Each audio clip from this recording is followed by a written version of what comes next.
Break के बाद एक बार फिर बात करेंगे अमेरिका और चीन के बीच दरमियान होती हुई कशीदगी की। जिस तरीके से आज अमेरिका ने चीन को लेकर तबसरा किया है, आपको बता दें कि अमेरिका ने कहा है चीन का जो दोहरा मेयार है मसूद अजहर को लेकर, मुसलमानों को लेकर, उसे काबिल कबूल नहीं है और बिल्कुल बर्दाश्त नहीं किया जाएगा। अमेरिकी वजीर खारजा माइक पोम्पियो की जानिब से ये तमाम तबसरे किए गए हैं, तीखा वार किया गया है। इस पर बातचीत करेंगे, रुख करेंगे दिल्ली का। हमारे साथ हमारे नुमाइंदे शैलेंद्र वांगू जुड़े हुए हैं। शैलेंद्र वांगू, एक तरफ आलमी दहशतगर्द मसूद अजहर को लेकर वीटो करता है चीन और दूसरी तरफ हम देख रहे हैं कि गैर मुसलमानों को लेकर और अक़लियतों पर जिस तरीके से वो जुल्म और ज्यादती करता है, इस जग जाहिर है। इसी पर आज अमेरिका ने तीखा वार किया है।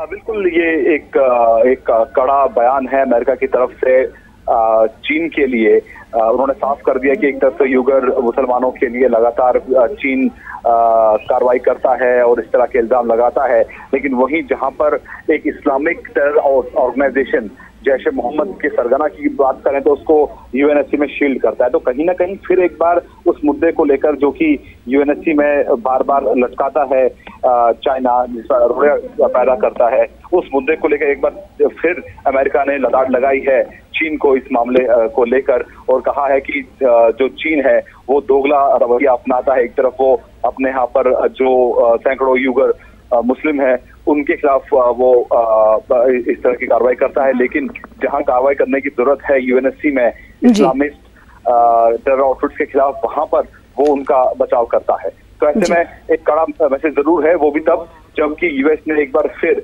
यूएनएससी में एक नया प्रपोजल लाया, एक नया रेजोल्यूशन लाया है जिस पर वोट किया जा सकता है। जी, बेहद शुक्रिया शैलेंद्र हमारे साथ जुड़ने के लिए और बातचीत करने के लिए। फिलहाल आगे बढ़ेंगे। प्रियंका गांधी आज दूसरे दिन भी उत्तर प्रदेश के दौरे पर रहेंगी। प्रियंका आज रायबरेली में कांग्रेस कारकुनान से मुलाकात करेंगी। बताया जा रहा है कि प्रियंका गांधी कल अयोध्या जाएंगी और बता दें कि प्रियंका गांधी का मिशन यूपी शद्दोमत के साथ जारी है। प्रियंका गांधी कांग्रेस के लिए इंतखाबी तशहीर में लगी हुई हैं। इसी के तहत इन्होंने पिछले दिनों गंगा यात्रा की थी। तो प्रियंका गांधी के दौरे का आज दूसरा दिन है उत्तर प्रदेश का। प्रियंका गांधी आज रायबरेली में कांग्रेस कारकुनान से मुलाकात करने वाली हैं। प्रियंका गांधी कल अयोध्या भी जाएंगी।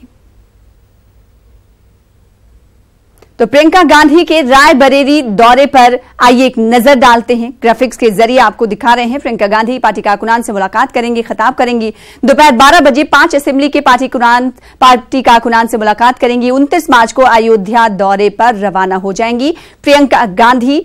तो प्रियंका गांधी पार्टी कारकुनान से आज मिलने वाली हैं रायबरेली में।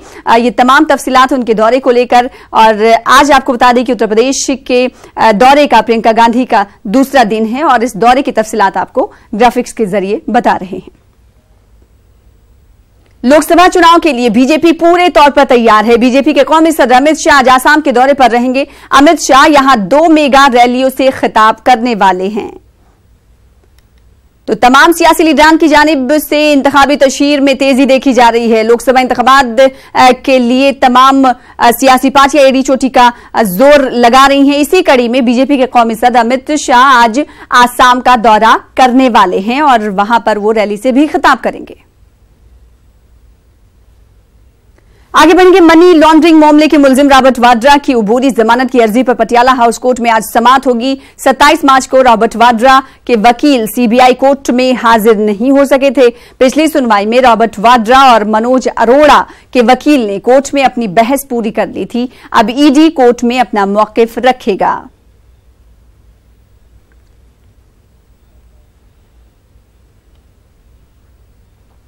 सुप्रीम कोर्ट ने डीएमके की अर्जी पर आज सुनवाई करने के लिए हामी भरी है। बता दें कि तमिलनाडु की अपोजिशन पार्टी डीएमके ने इलेक्शन कमीशन के फैसले की खिलाफवर्जी सुप्रीम कोर्ट में अर्जी दायर की थी। तमिलनाडु की 21 खाली असेंबली सीटों में से 18 सीटों पर चुनाव कराए जाने के खिलाफ डीएमके ने अर्जी दायर की है।